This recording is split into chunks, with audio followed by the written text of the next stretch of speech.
voy a leer un ensayo de Juan Bautista Fuentes Ortega que se titula La teoría del origen trófico del conocimiento de Ramón Turró,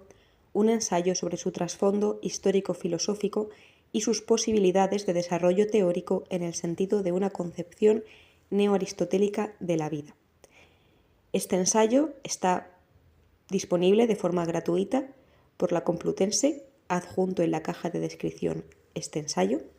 y no hay ningún tipo de trato ni de contrato entre la Universidad Complutense y yo. Simplemente voy a leer este escrito y de paso voy a compartirlo con los demás. Lo adjunto abajo y repito que está disponible para todo el que lo quiera leer de forma gratuita. Comienzo. En este trabajo se pretende esclarecer y glosar el trasfondo histórico y la importancia teórica de la teoría del origen trófico del conocimiento de Ramón Turró y asimismo explorar sus posibilidades de desarrollo teórico en el sentido de una concepción neoaristotélica de la vida. Para ello es preciso comenzar advirtiendo que el trasfondo histórico-filosófico de dicha teoría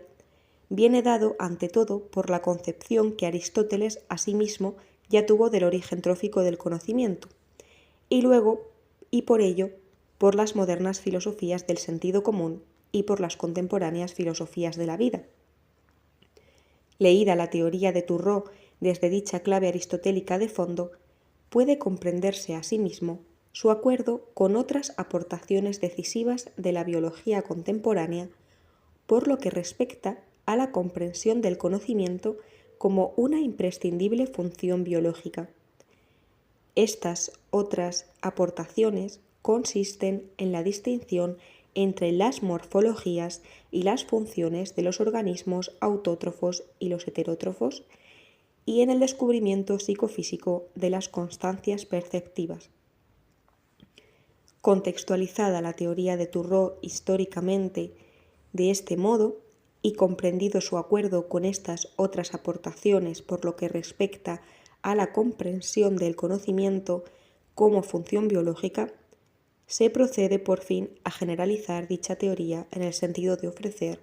una concepción actual, neoaristotélica, de la unidad psicofísica del funcionamiento del organismo viviente. Palabras clave: Turró, origen trófico del conocimiento; Aristóteles, organismos autótrofos y heterótrofos. Comenzamos. Como es sabido, el biólogo y filósofo español Ramón Turró elaboró, durante la segunda década del pasado siglo, una teoría biogenética del conocimiento que hacía residir el origen de la actividad cognoscitiva de los organismos cognoscentes en el impulso trófico. A nuestro juicio, esta teoría no debe considerarse en modo alguno como una simple curiosidad histórica, o acaso como una mera especulación teórica más o menos original, pero en todo caso secundaria respecto de los problemas teóricos fundamentales de la biología, puesto que, por el contrario, supone una aportación de primer orden para entender el significado biológico mismo del conocimiento. Constituye, por tanto, una aportación de primera importancia no sólo para la propia biología teórica, sino también, y precisamente por ello, para toda filosofía de la vida que no quiera ser hecha al margen de los efectivos conocimientos biológicos positivos disponibles y de su historia. En este trabajo nos proponemos esclarecer y glosar dicha importancia. Para ello vamos a seguir los siguientes pasos. En primer lugar, mostraremos el contenido y el contexto de sentido de la teoría tal y como la elaboró en su momento su autor. En segundo lugar, y para comprender el trasfondo o el significado histórico de dicha teoría, comenzaremos por remitir el sentido de la misma a sus orígenes históricos más remotos y principales, que deben ser localizados ni más ni menos que en la concepción de los organismos sensorio-motores propuesta en su momento por Aristóteles y en particular en la manera como el estagirita ya supo deducir el conocimiento del movimiento y este a su vez del modo de alimentación de los organismos motores. Solo de este modo podremos a su vez percibir el linaje histórico moderno de ideas en cuya onda se inserta asimismo la teoría de Turró, que, como veremos, tiene que ver con el desarrollo de la idea de existencia como resistencia, de resistencia a la actividad motora del organismo y al impulso desiderativo que inevitablemente acompaña a dicha actividad. Por fin, y como culminación de este bucle histórico hermenéutico, presentaremos una idea sobre las posibilidades de desarrollo de la teoría de Turró, en la que consideramos que es su clave más adecuada y proporcionada, la clave aristotélica. Es decir, veremos en qué medida, a partir de la propia teoría de Turró, así como de otros conocimientos decisivos de la biología contemporánea que confluyen y concuerdan con ella, y usando la mencionada clave, o sea, la propia concepción aristotélica sobre las relaciones entre el conocimiento, el movimiento y la alimentación, dicha teoría puede ser llevada más allá del contexto especial o restringido, dentro del cual la elaboró su autor, en el sentido de poder generalizarse como una teoría general del sentido funcional biológico de la conducta y el conocimiento. Contenido y contexto de sentido restringido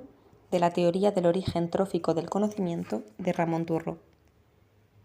Turró construye su teoría, como es sabido, sobre todo a partir de la teoría celular moderna y del concepto de medio interno, inicialmente propuesto por Claude Bernard, 1865-2005, y lo hace circunscribiendo el contenido de dicha teoría al contexto del desarrollo ontogenético de los organismos cognoscentes. Y aquí viene una nota a pie de página, que dice: un concepto absolutamente nuclear para la biología que el gran fisiólogo francés propuso a lo largo de toda su obra, y muy en especial en su trabajo principal, Introducción al estudio de la medicina experimental. Continuamos.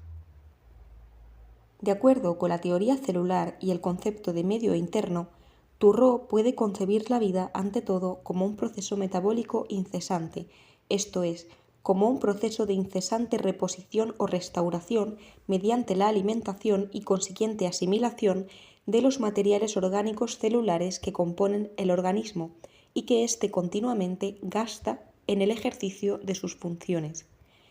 El único modo como el organismo podrá mantener la relativa constancia de su medio interno, esto es, las condiciones bioquímicas celulares de recurrencia de sus funciones, y de este modo asegurar su equilibrio homeostático con el medio externo, deberá ser tomado de éste, mediante la alimentación y consiguiente asimilación, el material capaz de reponer los materiales orgánicos celulares de los que está compuesto y que continuamente usa y gasta en el ejercicio de sus funciones. La alimentación constituye de este modo una condición funcional absolutamente básica e imprescindible del proceso metabólico y por tanto del proceso mismo de autopreservación de la vida, o sea, del funcionamiento mismo recurrente del medio interno. Voy a leer otra nota a pie de página. Como es sabido, la primera exposición pública internacional de sus investigaciones psicofisiológicas sobre el hambre la realizó Turró en el 8º Congreso Internacional de Fisiología celebrado en Viena entre el 27 y el 30 de septiembre de 1910 mediante la presentación de un trabajo titulado Physiologie de la faim, que fue publicado ese mismo año en el Journal de Psychologie Normale et Pathologie con el título de Psychophysiologie de la faim.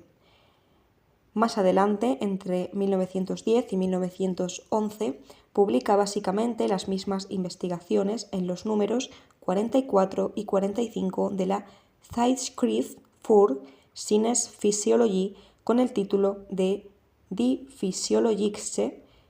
Psychologie des Hungers. Trabajos estos que vuelve a publicar reunidos y ampliados en 1911 bajo el título ya de Ursprung der Erkenntnis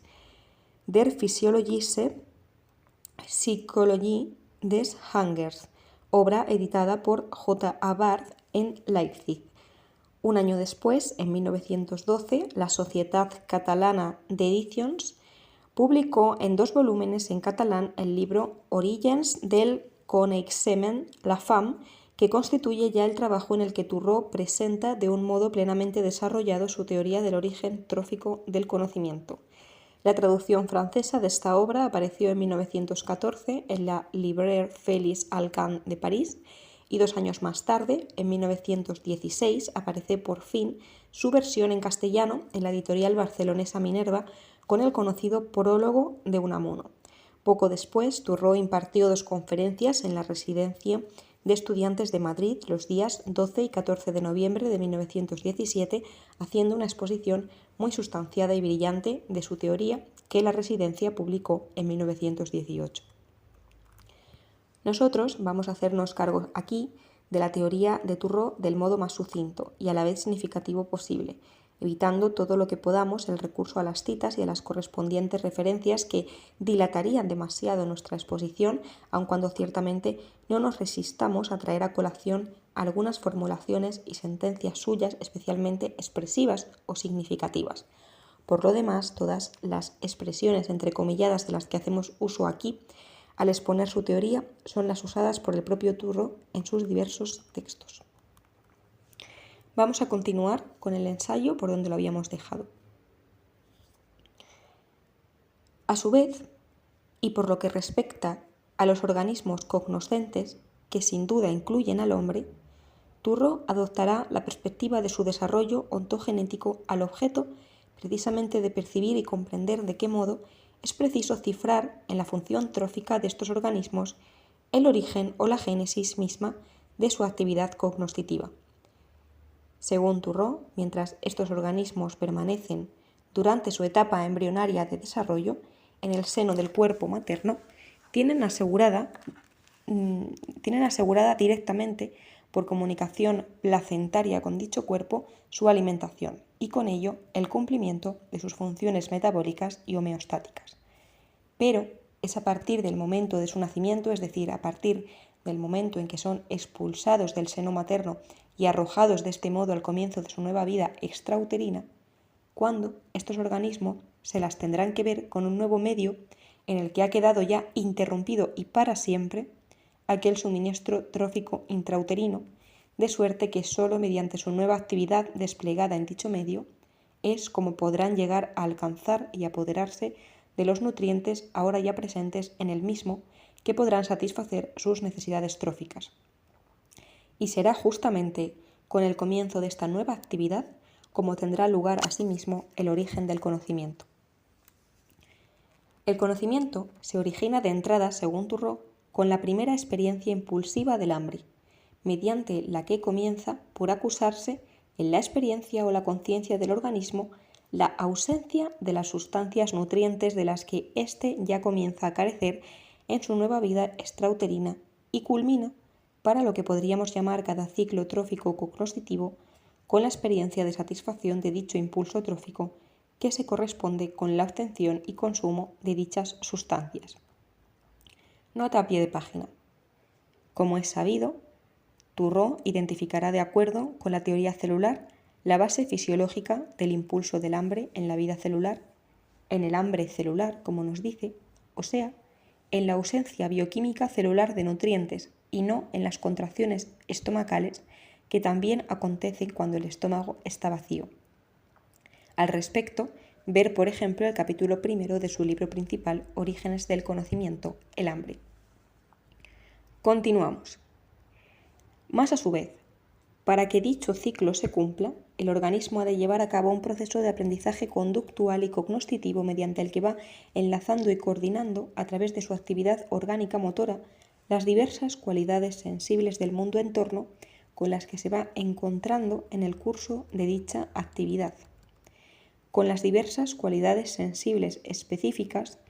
de las sustancias nutricias que necesita y que acaba por obtener y consumir, de suerte que es de este modo como aprende la condición de signo o previsión de aquellas primeras cualidades sensibles con respecto a estas últimas nutrientes.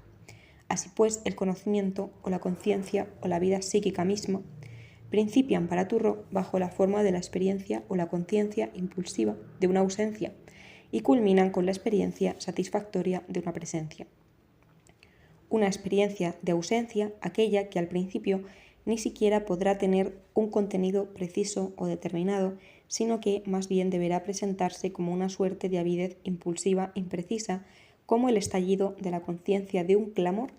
que acusa una necesidad trófica incumplida, por decirlo con las expresivas palabras de Turrot, puesto que sólo cuando el organismo haya ido reiteradamente efectuando el mencionado proceso de aprendizaje es cuando podrá ir reconociendo y recordando, una vez experimentadas sus satisfacciones específicas,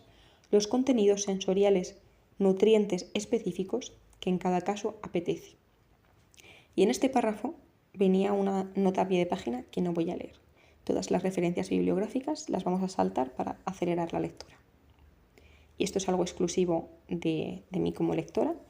no del texto original. Dicho esto, continuamos con el ensayo del profesor Juan Bautista Fuentes. Y a este respecto, nos parece ciertamente importante señalar que si bien el modelo explícito de aprendizaje al que Turrot ha recurrido en sus escritos, dado el momento histórico en el que estos se realizan, es el del condicionamiento clásico de Pavlov, pero también de Bechterev. De hecho, su análisis no ha dejado en ningún momento de incorporar y de moverse en el plano del aprendizaje instrumental u operante, de Thorndike o de Skinner.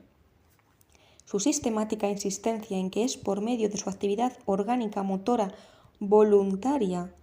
como el organismo va estableciendo las relaciones de significación o de previsión entre las diversas cualidades sensibles ambientales que al cabo culminan en la experiencia de satisfacción del impulso trófico, se mueve enteramente dentro del ámbito de la conducta instrumental u operante. Y además viene a poner de manifiesto, aunque Turrot no se haga cargo de ello de modo explícito, algo de primera importancia en lo que por nuestra parte ya hemos insistido en otras ocasiones, a saber, que las relaciones contingentes mismas de señalización EC-EI del condicionamiento clásico no dejan nunca de ser un logro operante o instrumental, esto es, un logro logrado siempre en el curso de alguna actividad orgánica operante efectiva, y que por tanto el llamado condicionamiento clásico es en realidad solo un efecto, sin duda funcionalmente imprescindible a efectos de generar las expectativas emocionales oportunas, del propio aprendizaje instrumental. Importa, asimismo, advertir que la teoría de Turrot, además de recoger influencias biopsicológicas clásicas como la pavloviana o asimismo la de la teoría perceptiva de Helmholtz, supone una concepción biogenética del conocimiento de factura dinámica y constructivista que estaría próxima, por ejemplo, por lo que respecta a su aspecto dinámico motivacional al mismo Freud, o por lo que toca a su aspecto constructivista y operatorio al propio Piaget. Nota: la teoría clásica, en efecto, de Helmholtz, que concibe la percepción como percepción de signos susceptibles de interpretación o inferencia consciente mediante la acción. Continúo. De hecho, es precisamente la combinación entre estos dos aspectos, el dinámico motivacional y el constructivista operatorio, la que no solo dota a dicha teoría de su contenido específico dentro del contexto particular en el que fue construida, que es el del desarrollo ontogenético de los organismos cognoscentes, sino la que asimismo le permite unas posibilidades de desarrollo que pueden ir más allá de dicho contexto especial en la medida en que pueden desenvolverse, como vamos a ver, como una teoría general biogenética del conocimiento que nos permita comprender el sentido funcional biológico del conocimiento en los organismos cognoscentes, en determinado tipo de organismos que son precisamente, como veremos, los organismos heterótrofos pluricelulares complejos. Pues Turrot ha adoptado, como decíamos, la perspectiva del desarrollo ontogenético al objeto de entender de qué modo el conocimiento o la conciencia o la vida psíquica misma principian a raíz de la necesidad de satisfacer un impulso trófico cuya satisfacción ha quedado ya definitivamente suprimida con el comienzo de la nueva vida extrauterina del organismo, cuando éste tiene que desplegar su actividad en el seno de su nuevo medio extrauterino al objeto de alcanzar y apoderarse de los nutrientes que se encuentran en éste. Pero esto supone ya formalmente que dichos nutrientes se encuentran en los alrededores extrasomáticos del cuerpo del organismo y no de cualquier modo, sino precisamente a distancia respecto de dicho cuerpo, razón por la cual precisamente el organismo deberá dirigir su movimiento hacia ellos al objeto de alcanzarlos y apoderarse de ellos para poder ingerirlos, razón por la cual podemos a su vez comprender que el conocimiento, y no ya solo el primer conocimiento o experiencia del hambre, sino asimismo y precisamente el conocimiento de dichos alrededores remotos, haya de ser biológicamente funcional a la hora de orientar, precisamente de orientar cognoscitivamente dichos movimientos de modo que estos alcancen su objetivo. Así pues, la explicación ontogenética del conocimiento de Turró, basada en el impulso del hambre, implica inexcusablemente, y precisamente para resultar a su vez inteligible o explicable,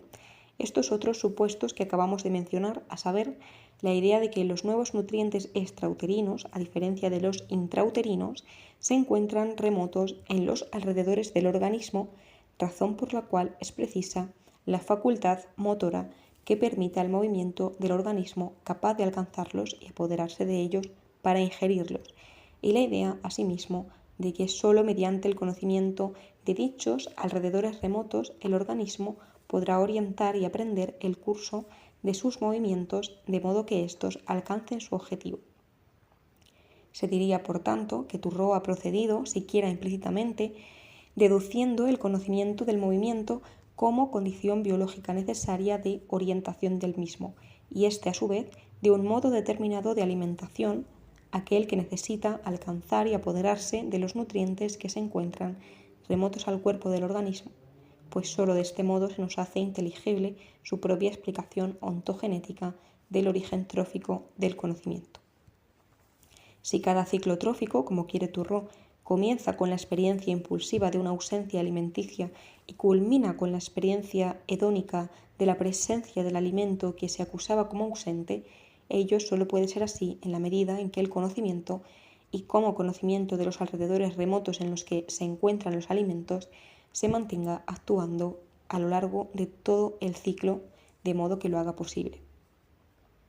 Cosa esta que por lo demás no ha dejado de reconocer Turró al señalar que es preciso para que cada ciclo trófico se cumpla un proceso de aprendizaje motor y cognoscitivo mediante el que el organismo aprende la condición de signo de las cualidades sensibles ambientales con las que su actividad motora se encuentra respecto de las cualidades sensibles nutricias con las que cada ciclo termina.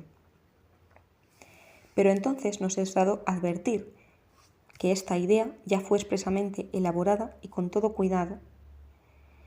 por Aristóteles, en particular en su tratado acerca del alma y precisamente a la hora de dar cuenta de la función biológica que el conocimiento sensorial tiene en determinados tipos de organismos, justamente aquellos que, por su modo de alimentación, necesitan moverse en la dirección de alcanzar y apoderarse de los nutrientes que se encuentran a distancia de sus cuerpos y que por ello necesitan percibir sensorialmente los objetos distantes a su propio cuerpo. Fue Aristóteles, como ahora vamos a ver, el que procedió expresamente deduciendo la sensación del movimiento y a su vez el movimiento de un determinado modo de alimentación, al objeto precisamente de dar cuenta de la función vital del conocimiento en los organismos sujetos a dicho modo de alimentación. Nos es preciso, por ello, volver la mirada a la concepción aristotélica de esta decisiva cuestión al objeto de recobrar el fondo histórico-filosófico imprescindible desde el cual poder situar en su lugar adecuado, en la historia de las ideas, a la propia teoría biogenética del conocimiento de Ramón Turró. Una primera mirada a la concepción aristotélica de las relaciones entre la sensación, el movimiento y la nutrición en los organismos sensorio-motores.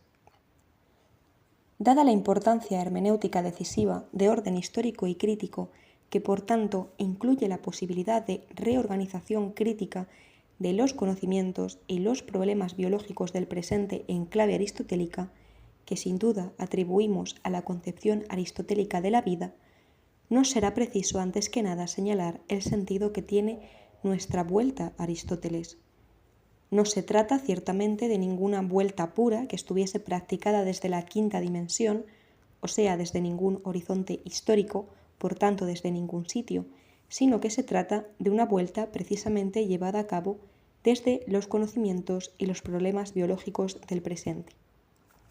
Porque puede que sea entonces y solo entonces cuando nos sea dado precisamente explorar posibilidades interpretativas nuevas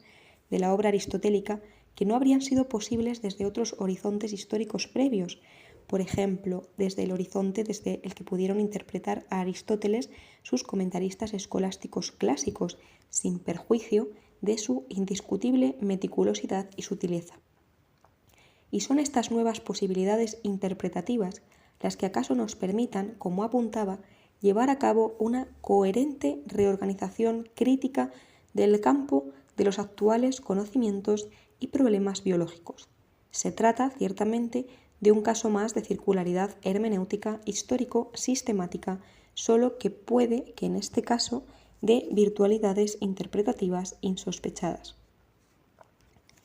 Por lo demás, y antes de entrar en la consideración de la concepción aristotélica de las relaciones entre la sensación, el movimiento y la nutrición de los organismos sensorio-motores, esbozaré aquí un apunte muy esquemático de la lógica general mediante la que Aristóteles construye su idea de vida al objeto de enmarcar su concepción sobre la cuestión decisiva que aquí nos ocupa. Aristóteles parte, en efecto, de la consideración de que las propiedades más comunes a todos los seres vivos son la generación y la corrupción, y además lo hace de manera que deduce la necesidad de la generación del hecho de la corrupción. Si los seres vivos, en efecto, se corrompen, esto es, mueren, y como quiera que siguen existiendo, esto último solo será posible gracias a que unos generan o engendran a otros semejantes a ellos. Así pues, es necesario que deban volver a generarse o engendrarse los seres naturales vivientes sublunares, que de hecho se corrompen o mueren, pues de otro modo no sería posible esta continuación de su existencia que efectivamente constatamos. Nota. Y es que para todos los vivientes la más natural de las obras consiste en hacer otro viviente semejante a sí mismos, con el fin de participar en lo eterno y lo divino en la medida en que les es posible. Ahora bien, puesto que les resulta imposible participar de lo eterno y divino a través de una existencia ininterrumpida, ya que ningún ser sometido a corrupción puede permanecer siendo el mismo en su individualidad,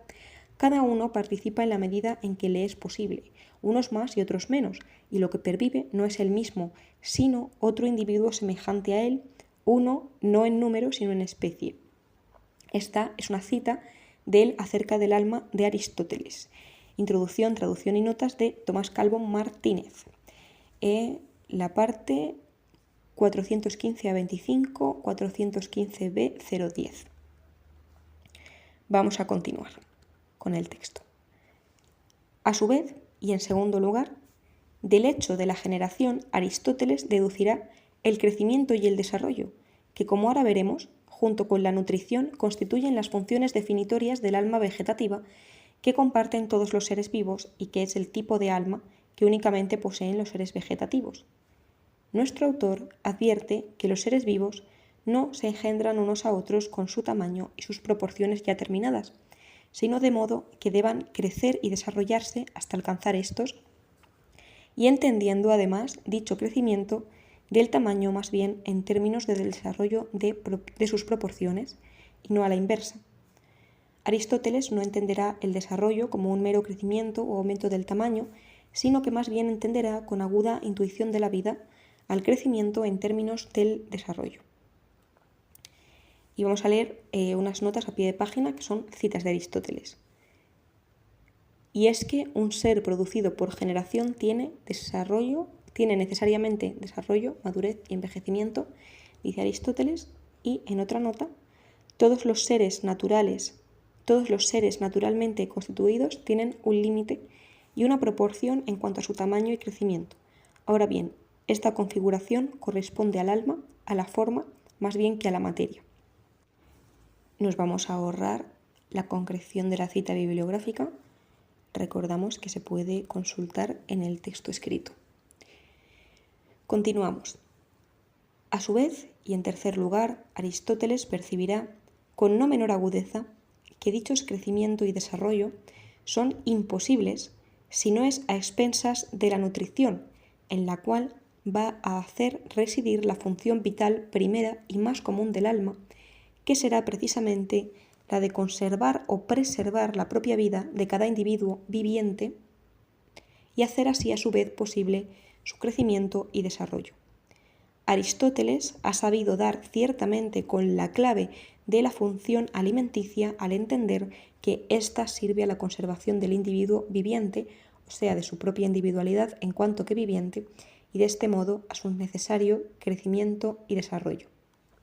Y leemos dos notas que son citas de Aristóteles de la Cerca del alma. Todo ser que vive y posee alma ha de poseer necesariamente alma nutritiva desde que es engendrado hasta que muere, y es que un ser producido por generación tiene necesariamente desarrollo, madurez y envejecimiento, y es imposible que todo esto suceda si no hay alimentación. Otra nota. Hablaremos en primer lugar acerca de la nutrición, ya que el alma nutritiva se da, además de en los animales, en el resto de los vivientes y constituye la potencia primera y más común del alma. Continuamos con el ensayo de Juan. Así es, en efecto, cuando nos dice: y puesto que nada se alimenta a no ser que participe de la vida, lo alimentado será el cuerpo animado en cuanto que animado. El alimento, pues, guarda relación y no accidental con el ser animado. Por otra parte, en el alimento hay que distinguir dos poderes, el de nutrir y el de hacer crecer. De una parte, el alimento hace crecer, en la medida en que el ser animado posee cantidad, y de otra, alimenta en la medida en que es individuo y entidad. El alimento conserva la entidad y ésta pervive gracias a él en la medida en que se alimenta. El subrayado es nuestro. De este modo, desde el momento en que, como vemos, Aristóteles ha entendido la función alimenticia en términos de la conservación y preservación de la propia vida del individuo viviente, se diría que, no obstante de carecer, como es natural, de todo conocimiento ulterior relativo a la bioquímica del metabolismo, nuestro autor ya ha dado con el lugar lógico-conceptual de la idea misma de alimentación, dentro de lo que podríamos considerar como la cartografía conceptual general de la idea de metabolismo. Nota. Y aún ha dado, por cierto, con la diferencia entre el momento de la ingestión y el de la asimilación resultante de la digestión de los materiales ingeridos, de modo que, si bien las sustancias que se ingieren no tienen por qué ser semejantes al material orgánico viviente, llegan precisamente a serlo a resultas de su asimilación. Así es, en efecto, cuando nos dice: así pues, en la medida en que el alimento está aún sin digerir, lo contrario se alimenta de lo contrario, mientras que, en cuanto que está ya digerido, lo semejante se alimenta de lo semejante. Continuamos. Y tal es la importancia que Aristóteles le ha otorgado a la nutrición en los seres vivos, que va a ser precisamente a partir de las dos formas distintas de nutrición que con toda sagacidad advierte que existen en estos, cómo va a conceptuar con no menor acuidad las distintas naturalezas de los dos grandes órdenes de seres vivientes, esto es, los vegetales y los animales, dotados los primeros únicamente de alma vegetativa, definida por las potencias de la nutrición, el crecimiento y el desarrollo, y en posesión los segundos, además de un alma sensoriomotora, esto es, de conocimiento sensorial y de movimiento, cuestión esta con la que llegamos justamente al punto crítico de nuestra argumentación.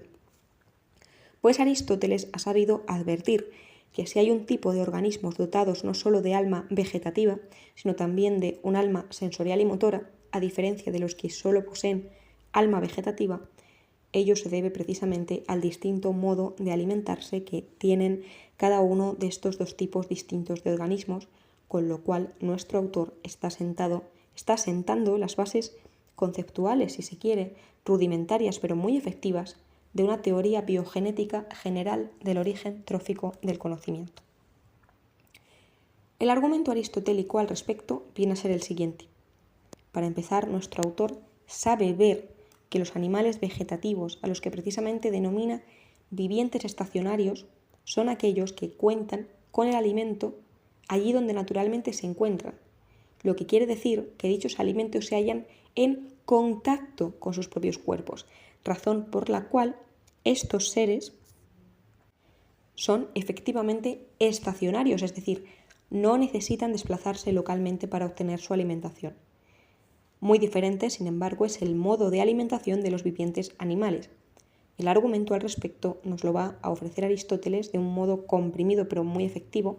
en el siguiente pasaje suyo enteramente decisivo. Todo ser que vive y posee alma, nos dice, ha de poseer necesariamente alma nutritiva desde que es engendrado hasta que muere. La sensación, sin embargo, no es necesario que se dé en todos los seres vivientes. En cuanto al animal, este sí que ha de poseer necesariamente sensación, dado que la naturaleza nada hace en vano. Todo cuerpo dotado de capacidad de desplazamiento y, sin embargo, carente de sensación, perecería sin conseguir su finalidad, y esta constituye la obra de la naturaleza, pues ¿cómo podría nutrirse en tal supuesto? Y aquí venía otra nota a pie de página que dice, y es una cita de Aristóteles: es cierto que los vivientes estacionarios cuentan con el alimento allí donde naturalmente se encuentran. Cita que, como hemos visto, se ha repetido en el ensayo. Vamos a continuar.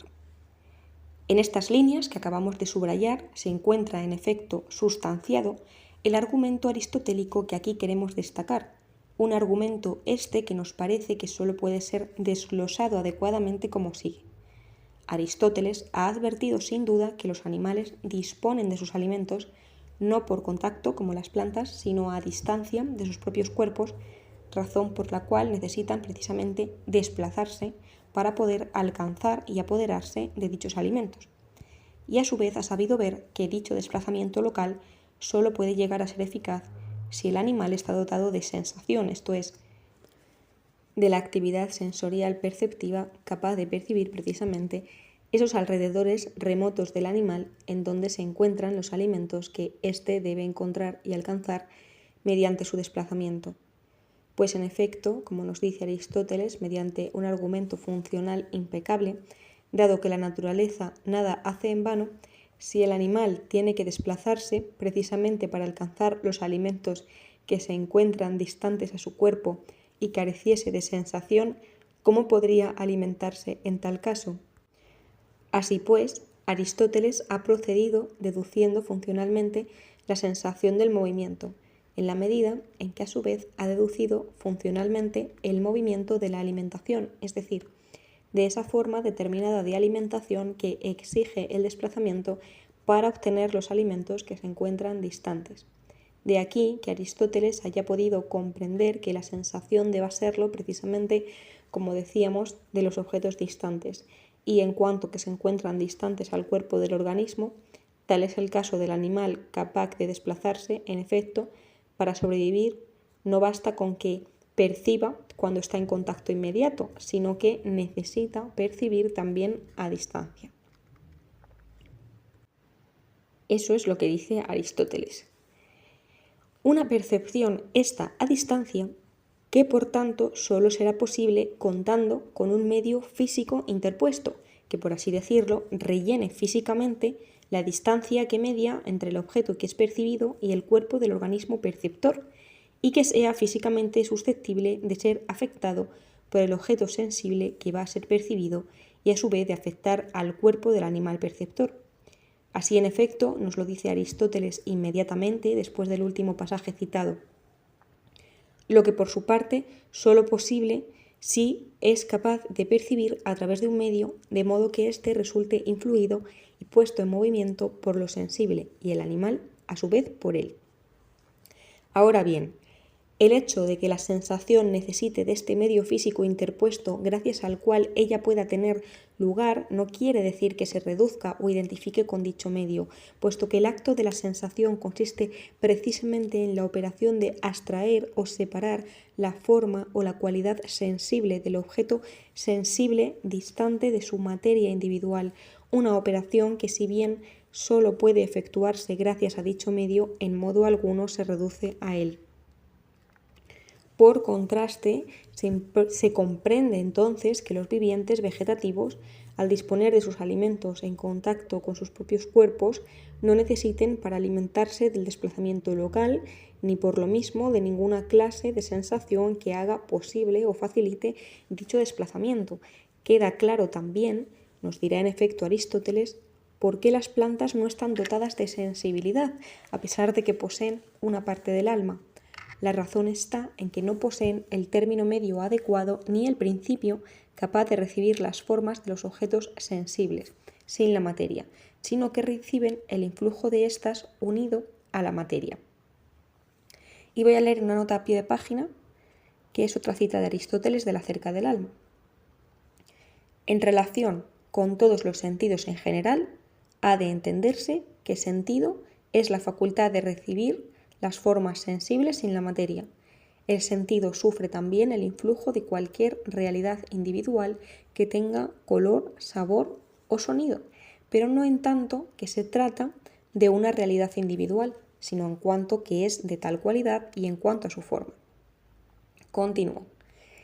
Así pues, y en resolución, la idea aristotélica es esta. Mientras que los animales, al disponer de sus alimentos a distancia de sus propios cuerpos, necesitan del movimiento de desplazamiento local para alcanzar y apoderarse de dichos alimentos y por ello necesitan a su vez de la sensación que les permita percibir mientras se mueven esos alrededores distantes donde sus alimentos se encuentran, las plantas, por su parte, al disponer de sus alimentos en contacto con sus cuerpos, ni necesitarán para alimentarse del movimiento, ni por ello de ninguna sensación que pudiera facilitarlo o hacerlo posible.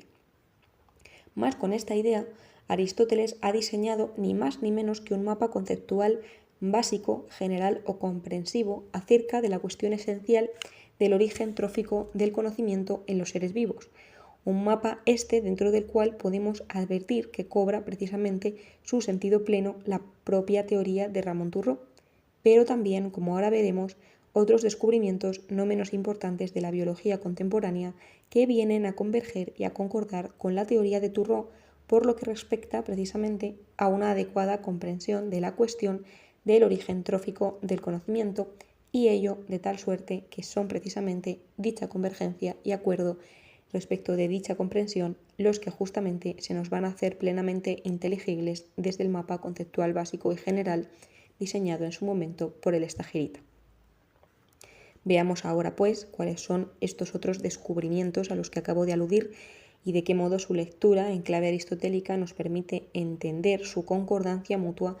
y con la teoría de Turró a la hora de alcanzar una plena comprensión de la cuestión decisiva del origen trófico del conocimiento.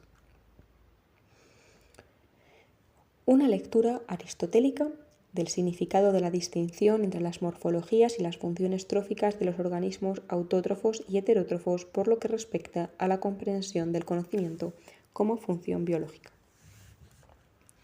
El primero de estos conocimientos a los que me refiero es el relativo a las diferencias entre las morfologías y las funciones tróficas de los organismos que hoy conocemos como autótrofos y heterótrofos. El significado biológico de estas diferencias, y precisamente por lo que respecta a la cuestión del conocimiento como necesaria función biológica, admite, y muy especialmente, una lectura en clave aristotélica que nos permite ciertamente advertir las potencialidades interpretativas decisivas que dicha clave alberga. Sabido es que los organismos autótrofos, al menos los verdes o dotados de clorofila, son capaces de cumplir sus funciones tróficas y por ello metabólicas por medio del proceso de fotosíntesis que transforma determinadas sustancias inorgánicas en los materiales nutrientes orgánicos, proteínas,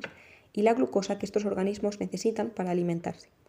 Y aquí la cuestión decisiva radica en que estas sustancias inorgánicas, a saber, el carbono, presente en el anhídrido carbónico de la atmósfera y el nitrógeno y el agua del subsuelo, actúan, al menos con la suficiente frecuencia, por contacto físico con las superficies de estos organismos, sus hojas y raíces, de modo que, con el concurso de la energía luminosa que asimismo incide por contacto con dicha superficie, pueda tener lugar la mencionada transformación bioquímica de dichas sustancias en los materiales orgánicos nutrientes que necesitan. Por esta razón, estos organismos no necesitarán, desde luego, de la morfología, ni de la función del movimiento local, ni tampoco de sistemas digestivos para cumplir sus funciones tróficas.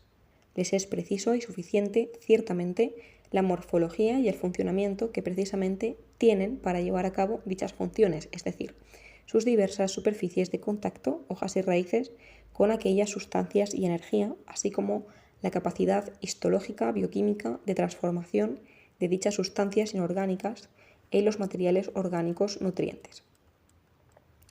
Los organismos heterótrofos, sin embargo, necesitan, por su parte, para el desempeño de sus funciones tróficas y debido a sus condiciones histológicas incapaces de efectuar la transformación bioquímica de que son capaces los organismos autótrofos,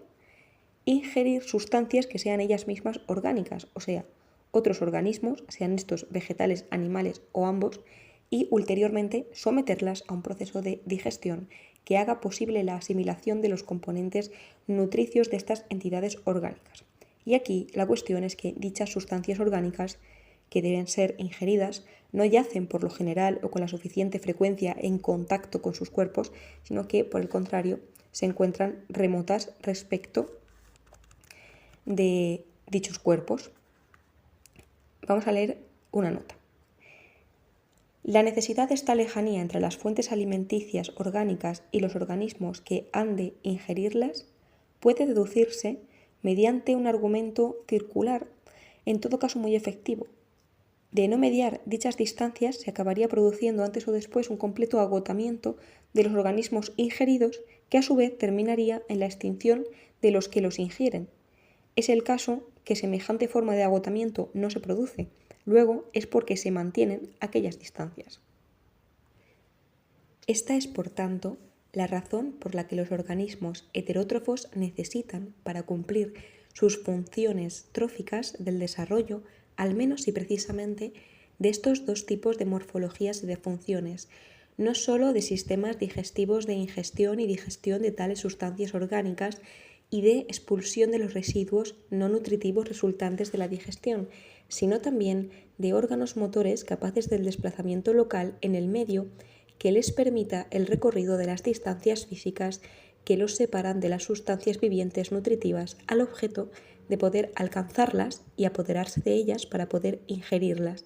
y más aún cuando dichas sustancias sean a su vez semovientes, o sea, otros organismos, animales o heterótrofos. Voy a leer unas notas que han quedado atrás. Para que tenga sentido la primera nota que voy a leer, voy a remontarme un poco más atrás en el ensayo, concretamente cuando dice: esta es, por lo tanto, la razón por la que los organismos heterótrofos necesitan, para cumplir sus funciones tróficas, del desarrollo, al menos y precisamente, de estos dos tipos de morfologías y de funciones, no sólo uno de sistemas digestivos de ingestión y digestión de tales sustancias orgánicas y de expulsión de los residuos no nutritivos resultantes de la digestión, y aquí venía una nota a pie de página que no hemos leído para continuar con la frase. Voy ahora con la nota. Pone: cuyo esquema morfológico y funcional mínimo, ya pluricelular o metazoario, deberá consistir en algún orificio de ingestión y algún otro de expulsión que en ciertas formas zoológicas elementales puede ser el mismo, unidos por algún tubo digestivo. Y continuamos con el texto. Sino también de órganos motores capaces del desplazamiento local en el medio que les permita el recorrido de las distancias físicas que los separan de las sustancias vivientes nutritivas al objeto de poder alcanzarlas y apoderarse de ellas para poder ingerirlas. Y aquí venía otra nota. Unos órganos motores capaces de movimiento local que deberán a su vez incluir, al menos a partir del ámbito de los metazoos, sus correspondientes diferenciaciones morfológicas y funcionales, más o menos complejas o especializadas en cada caso. Por ejemplo, al menos estas: los órganos capaces del recorrido local o propiamente locomotores, los capaces del apoderamiento o de la aprehensión, por ejemplo, garras, y los capaces de las primeras fases de la ingestión, por ejemplo, fauces. Continuamos con el texto. Y más aún cuando dichas sustancias sean a su vez semovientes, o sea, otros organismos, animales o heterótrofos. Con esto terminamos por donde íbamos y continuamos con el ensayo. Y la cuestión es entonces que es preciso contar con estas inexcusables condiciones para poder llegar a tener una idea biogenética general adecuada del conocimiento como función biológica imprescindible, pues se comprende, según propongo, que bajo semejantes condiciones ecológicas para aquellos organismos heterótrofos cuyos entornos físicos se caractericen por una determinada lejanía crítica de sus fuentes de alimentación, en proporción al tamaño de sus cuerpos, así como por una determinada complejidad geográfica crítica respecto de la morfología de dichos cuerpos, la presencia de lo que yace remoto respecto del cuerpo del organismo en movimiento, y precisamente en cuanto que permanece remoto, deberá comenzar a suponer precisamente una ventaja adaptativa diferencial decisiva. Y es precisamente en el cumplimiento de dicha ventaja en lo que va a residir originariamente, y en lo que no podrá ya dejar de seguir residiendo el conocimiento como imprescindible función biológica, o sea, la vinculación sensorial perceptiva con los alrededores geográficos remotos del organismo, en la presencia de lo remoto respecto de los movimientos del organismo en cuanto que yace o permanece remoto. Y aquí venía otra nota, que dice: tampoco en el caso de los conocimientos más complejos posibles, ni desde luego en el caso del conocimiento humano. En este trabajo no vamos a entrar formalmente en la cuestión, por lo demás verdaderamente compleja y principal, y acerca de la que nos limitaremos a hacer al final tan solo un apunte de las posibles diferencias de grado o bien de tipo que pueda haber entre el conocimiento intelectual o racional humano y el conocimiento del resto de los organismos heterótrofos, cuestión que, como también luego veremos, desde luego Aristóteles también afrontó. Pero nos permitimos en todo caso preguntar a los más sutiles filósofos especulativos si acaso ellos, que también son, que se sepa, entidades íntegramente orgánicas, han conocido alguna vez positivamente alguna entidad cognoscente, incluidas las humanas, que careciese de órganos sensoriales, motores y digestivos, también y precisamente digestivos. Continuamos. Pero entonces hemos de reparar en que esta concepción biogenética del conocimiento que aquí hemos propuesto a partir de determinados conocimientos biológicos actualmente disponibles nos remite inexcusablemente, acaso para sorpresa de algunos, al mapa conceptual general que ya hemos visto que Aristóteles había diseñado justamente sobre esta misma cuestión. Otra nota. ¿Acaso para sorpresa de aquellos filósofos académicos que, ensimismados en sus análisis filológico-doxográficos de las fuentes textuales, vienen cada vez más a desconocer prácticamente todo lo que no sea esta tarea que se han dado a sí mismos como oficio, que tampoco se han tomado, que vienen a desconocer, por ejemplo, los conocimientos biológicos actuales, así como de no pocos biólogos y psicólogos que por su parte tampoco se han tomado la molestia de conocer y entender a Aristóteles? Ni los primeros podrán entender a Aristóteles a través de los conocimientos biológicos actuales, ni los segundos entender estos a través de Aristóteles. Continuamos. Y ello hasta tal punto ciertamente que se diría que los nuevos conocimientos disponibles no vienen sino a arrojar ciertos decimales, sin duda sumamente enriquecedores y significativos, sobre la cifra que el Stagirita ya había fijado y establecido, pero sin modificar dicha cifra. Una cifra esta que precisamente nos muestra sus posibilidades interpretativas por su capacidad para albergar y enriquecerse con entera comodidad con dichos decimales, pues ha sido Aristóteles, como hemos visto, el que ha sabido ver que determinados organismos, los animales que hoy conceptuamos a efectos tróficos como organismos heterótrofos, debido a que necesitan alimentarse de fuentes nutritivas que se encuentran distantes a sus cuerpos, necesitan de la capacidad del desplazamiento local y por ello de la percepción sensorial de esos alrededores remotos donde se encuentran y encuentran sus alimentos, a diferencia de esos otros tipos de organismos, los vegetales que él denomina estacionarios y que hoy conceptuamos a efectos tróficos como organismos autótrofos que debido a que cuentan con su alimento allí donde se encuentran, no necesitan para alimentarse ni del desplazamiento local ni de la facultad sensorial que haga exitoso dicho desplazamiento. Nota. Ciertamente, Aristóteles no podía tener noticia, como la tenemos nosotros, de la existencia de los organismos zoológicos unicelulares, protozoos, que siendo ya heterótrofos, no poseen desde luego aún conocimiento. Como acabamos de apuntar, es preciso que se cumplan sobre el fondo filogenético de los organismos zoológicos o heterótrofos dos precisas condiciones para que la función cognoscitiva se torne imprescindible como ventaja adaptativa diferencial. Una determinada distancia crítica de las fuentes nutritivas respecto del tamaño de los organismos y una determinada complejidad geográfica crítica de sus entornos alimenticios respecto de la complejidad de sus morfologías, y estas condiciones empiezan a ser operativas solo a partir de cierta complejidad morfológica y funcional de los metazoos. Pero, en todo caso, no deja de ser sumamente significativo que aún los más elementales protozoos ya posean una morfología motora, a veces sorprendentemente acabada, por ejemplo de formas natatorias, junto con su correspondiente función de desplazamiento local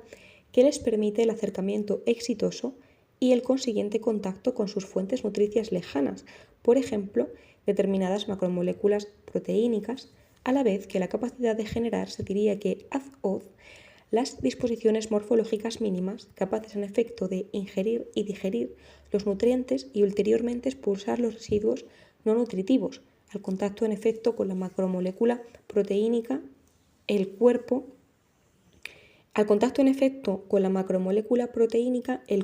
unicelular del organismo abre un orificio az-oz que permite su ingestión y traslado al núcleo celular para luego expulsar el envoltorio no nutriente de la macromolécula por un nuevo orificio asimismo abierto az-oz.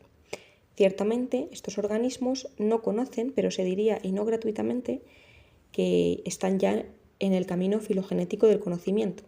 El hecho, en efecto, de que caractericemos sus movimientos y acercamientos, sus fuentes nutricias lejanas, como tanteos erráticos, quiere decir que estamos suponiendo ya el comportamiento cognoscitivamente orientado como patrón implícito de comparación de dichos movimientos. Pues tampoco, por ejemplo, las bolas que se desplazan en la mesa de billar conocen y a sus movimientos no se nos ocurre llamarlos tanteos erráticos. Y es entonces dicho mapa aristotélico, de este modo confirmado y enriquecido, el que nos permite dotar de pleno sentido, como decíamos, a la teoría del biólogo y filósofo español, y el que por lo mismo nos abre paso al desarrollo de sus posibilidades teóricas. Pues la cuestión es que si Ramón Turró ha podido cifrar desde un contexto ontogenético el comienzo y el final de cada ciclo trófico de determinados organismos respectivamente, en la experiencia impulsiva de una ausencia y la experiencia hedónica de una presencia, ambas relativas a una necesidad trófica, ello solo puede deberse a que hay una conexión funcional biológica interna esencial entre el conocimiento y la alimentación, precisamente en el caso de dicho tipo de organismos, aquellos organismos heterótrofos que necesitan desplazarse para alcanzar sus fuentes nutricias remotas y por ello conocerlas. Comprendemos entonces de este modo que es el ciclo trófico en su integridad el que solo puede ser efectuado y cumplido en la medida en que el conocimiento lo sostenga funcionalmente a lo largo de todo su recorrido, justamente ese conocimiento que necesitan determinados organismos para llevar a cabo sus ciclos tróficos. Pero hay también al menos otro hallazgo biológico contemporáneo que viene a confluir y concordar con el que acabamos de presentar y discutir, y asimismo con la teoría de Turró, y de modo que, una vez más, sigue siendo el mapa aristotélico el que nos permite entender cabalmente dicha confluencia y acuerdo, a la vez que queda confirmado y enriquecido por estos, Me refiero, como pasamos ahora mismo a ver, al descubrimiento psicofísico de las constancias perceptivas. Una lectura aristotélica del significado del hallazgo psicofísico de las constancias perceptivas por lo que respecta a la comprensión del conocimiento como función biológica. Nos parece imprescindible considerar un descubrimiento psicofísico que consideramos crucial a la hora de entender el secreto de la vida cognoscitiva, esto es, de la vinculación sensorial perceptiva de los organismos con sus medios entorno, que es el descubrimiento de las constancias perceptivas. Nota: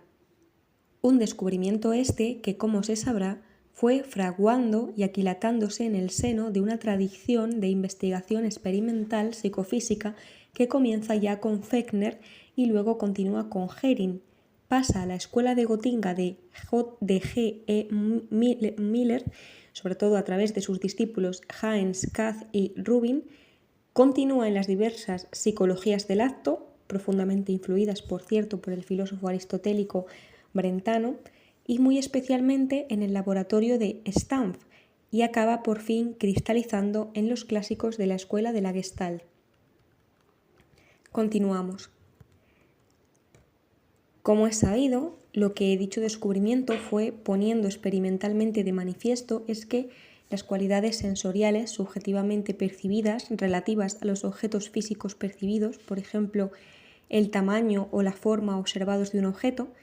correlacionan en alto grado o predominantemente, si bien nunca de manera completa, con las propiedades físicas sujetas a medida por el experimentador de los objetos remotos o distantes que son percibidos, por ejemplo, el tamaño o la forma físicos medidos, y por tanto con independencia, si bien solo a su vez relativa, de la distancia física y con ella de la variabilidad de estimulación proximal que incide sobre un receptor proveniente de aquellos objetos remotos, por ejemplo, el tamaño o la forma física continuamente cambiantes de la imagen retiniana. Obsérvese que esto supone siempre la presencia de un organismo activo, esto es, de un organismo cuya movilidad corpórea abre siempre algún margen de variabilidad de la estimulación proximal proveniente de una fuente remota de estimulación, de modo que sea siempre con alguna independencia de dicha variabilidad de estimulación proximal, como el organismo pueda precisamente tener alguna percepción, esto es, pueda enfocar o estabilizar alguna constancia perceptiva relativa a las propiedades físicas del objeto o la fuente siempre remota de estimulación. Nota: como se sabrá, los conceptos de estimulación proximal y distal fueron puestos en circulación precisamente por los autores gestaltistas formados en la tradición del descubrimiento de las constancias perceptivas y sobre todo por Kurt Kofka y Egon Brunswick, una vez emigrados ya a los Estados Unidos. En todo caso, nosotros preferimos, por una cuestión de precisión conceptual, reservar el término de estimulación solo para referirnos a la estimulación proximal, que es la única que en efecto puede considerarse en rigor estimulación en la medida en que incide por contacto con algún receptor, en este caso sensorial, y concebir como fuente física remota o lejana de dicha estimulación a la que a su vez es susceptible de percepción. Hay además otro equívoco conceptual que debe ser despejado en el hecho de llamar distal a dicha fuente remota extrasomática de estimulación, pues el término distal tiene su origen en la anatomía y en la fisiología para referirse a los segmentos nerviosos distales, receptores o motores, por contraste con los segmentos nerviosos centrales, raquídeos o encefálicos.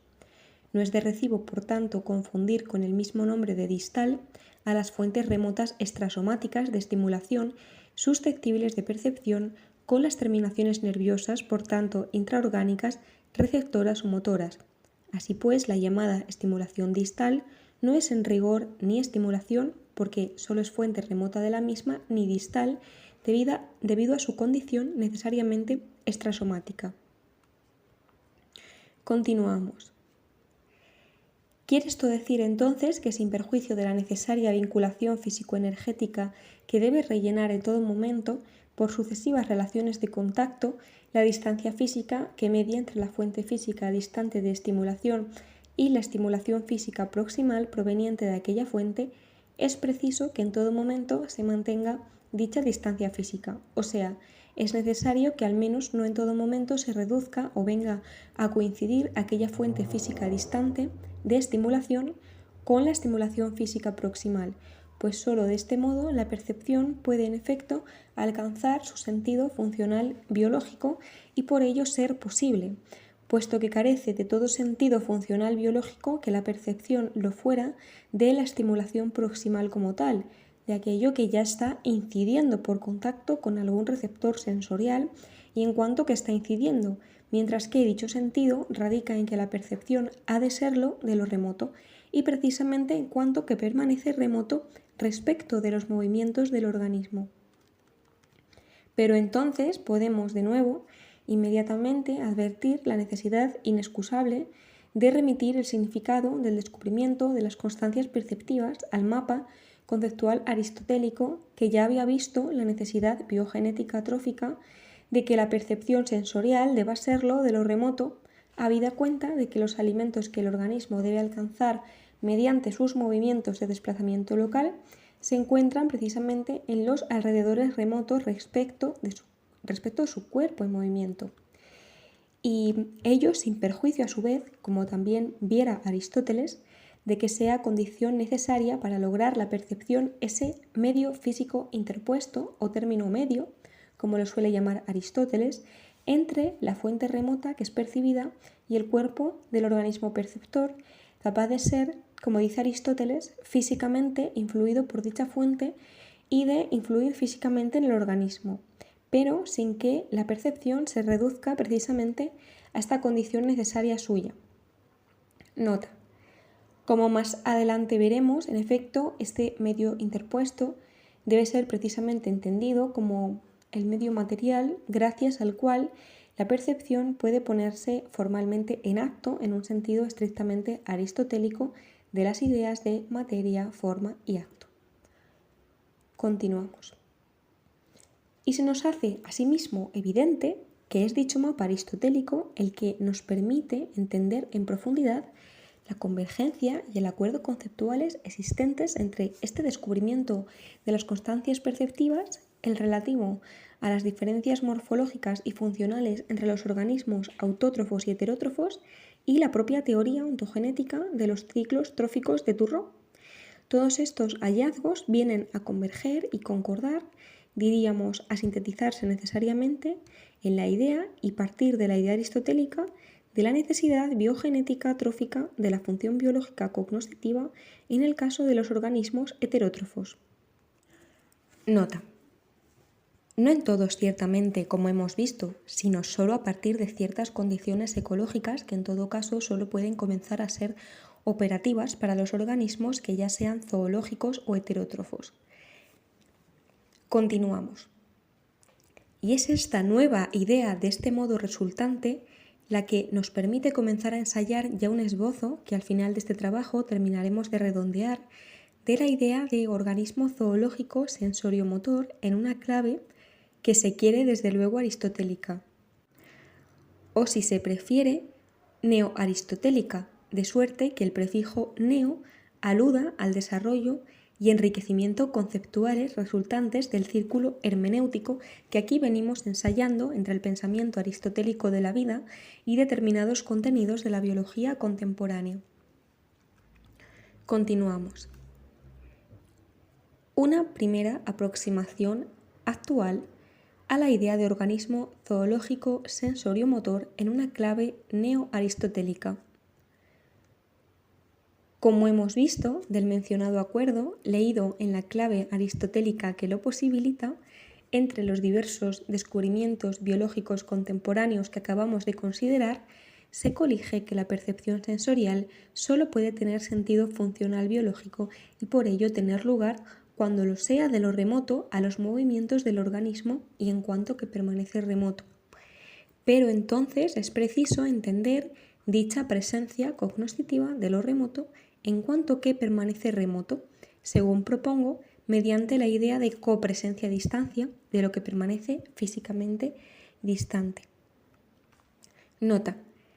esta idea de copresencia a distancia que aquí proponemos y que en lo que sigue vamos a usar sistemáticamente es el resultado de una depuración crítica del concepto de relaciones a distancia que en su momento Egon Brunswick propusiera con un propósito muy semejante al nuestro, esto es, el de caracterizar conceptualmente la textura del ámbito en el que tiene lugar la conducta en cuanto que actividad cognoscitivamente orientada.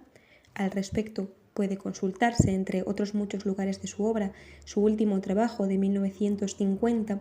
El marco conceptual de la psicología, en el que este autor compendió y sistematizó lo principal de todo su trabajo anterior. Pero se trata, como digo, de una depuración crítica, pues lo cierto es que Brunswick todavía tendía confusamente a entender, debido a sus prejuicios fisicalistas, conductistas, metodológicos, dichas relaciones a distancia en términos de acción a distancia, pero la acción debe ser siempre entendida en términos de acción por contacto o por contigüidad espacial, como luego diremos, y no ya como acción a distancia. De lo que se trata, por tanto, en rigor a la hora de caracterizar formalmente la textura cognoscitiva de la conducta, no es de acción a distancia, sino de relaciones de copresencia a distancia, que sin duda requieren, como más adelante veremos con mayor detalle, como condición suya necesaria, de las relaciones o de la acción por contacto, pero que precisamente no se reducen a estas. Me permito remitir al posible lector interesado en el mencionado trabajo de Brunswick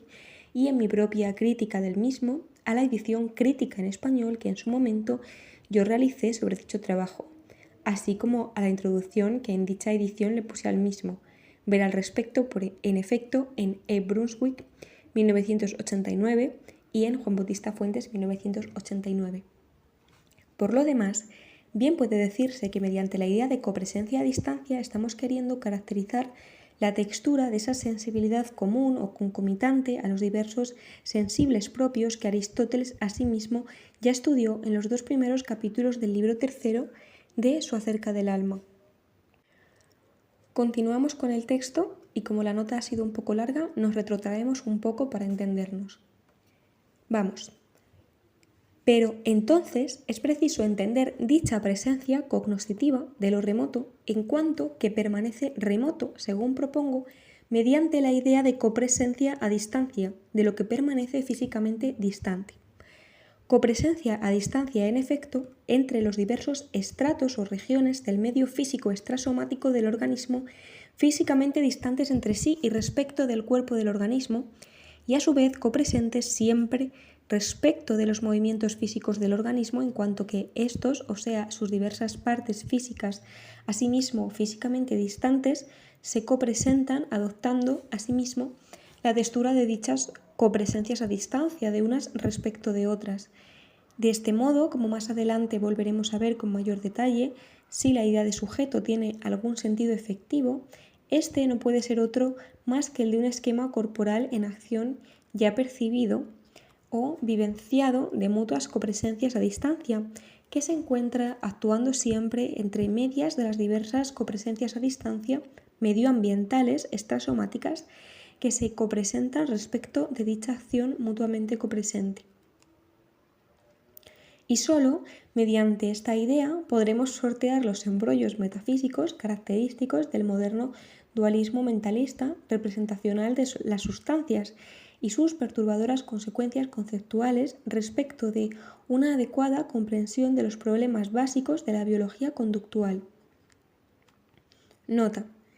de ese dualismo representacional, en efecto, con el que la gnoseología y la metafísica modernas, tanto en su dirección racionalista, al menos a partir de Descartes, como empirista, al menos a partir de Locke, han emborronado y tornado a la postre impracticables tanto la idea de conocimiento como la de sujeto, que sin embargo constituyen y por ello mismo dos de sus obsesiones insolubles características.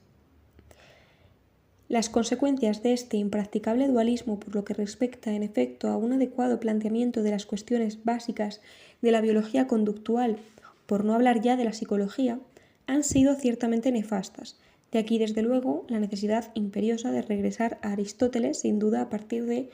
los conocimientos actuales disponibles para despejar el panorama de tanta confusión secular.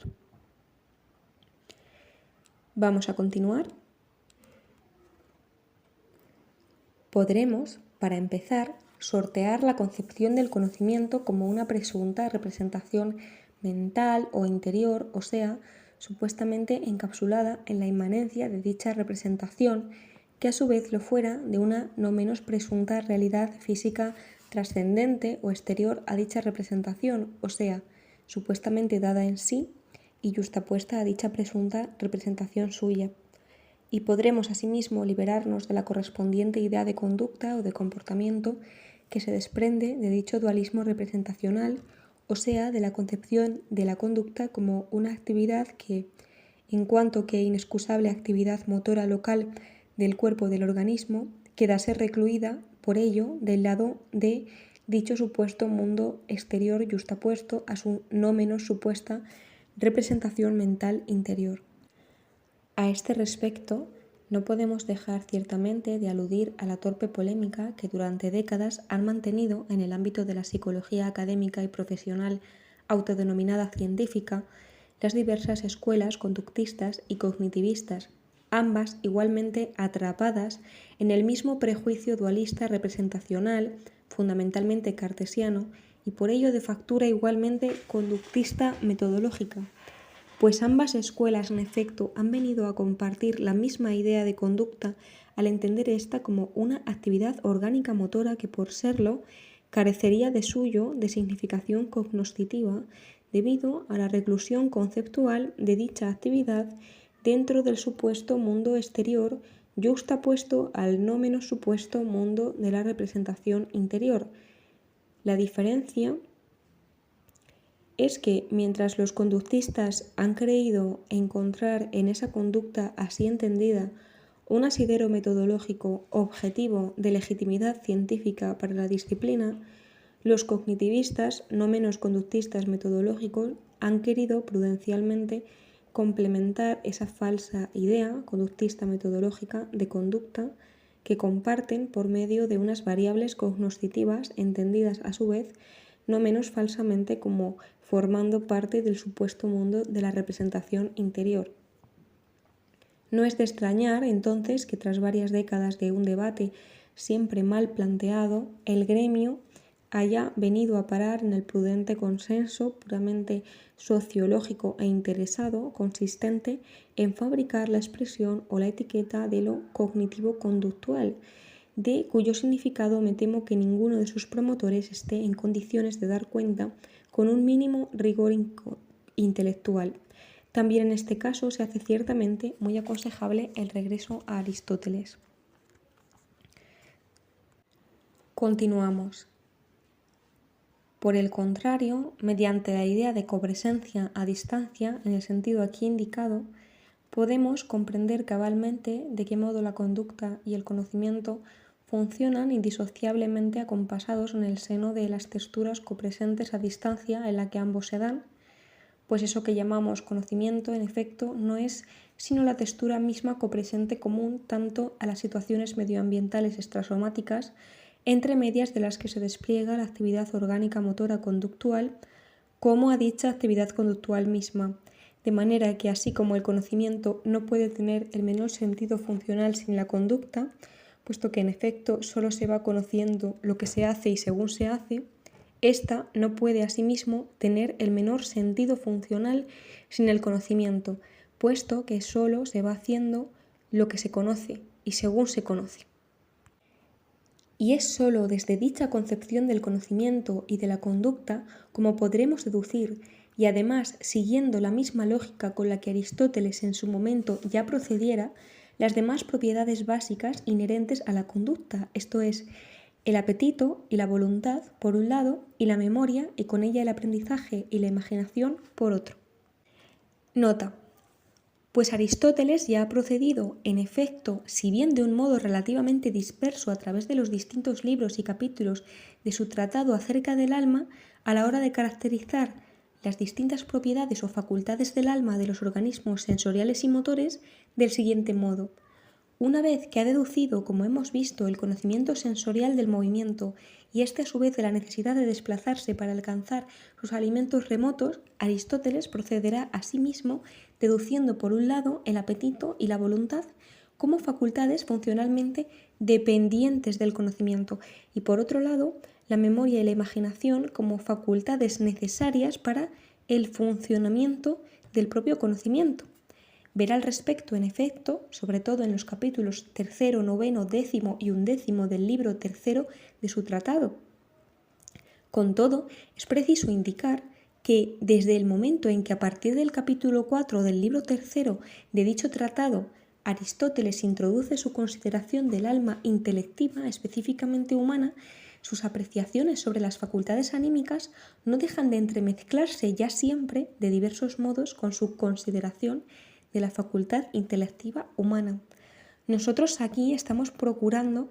prescindir de este tipo de consideraciones entremezcladas en la medida en que nos hemos propuesto atenernos tan solo a una consideración zoológica genética y no específicamente antropológica de estos problemas. Continuamos. Toda actividad conductual, en la medida en que posee la propiedad cognoscitiva, deberá no menos poseer una propiedad apetitiva o impulsiva, puesto que el apetito o el impulso no podrá ser más que tensión misma desiderativa entre estos dos tipos de experiencias o copresencias, a saber, entre aquello que, estando cognoscitivamente presente, copresente, aún no está como tal en contacto con el organismo y la experiencia misma, en todo caso asimismo copresente de dicho contacto,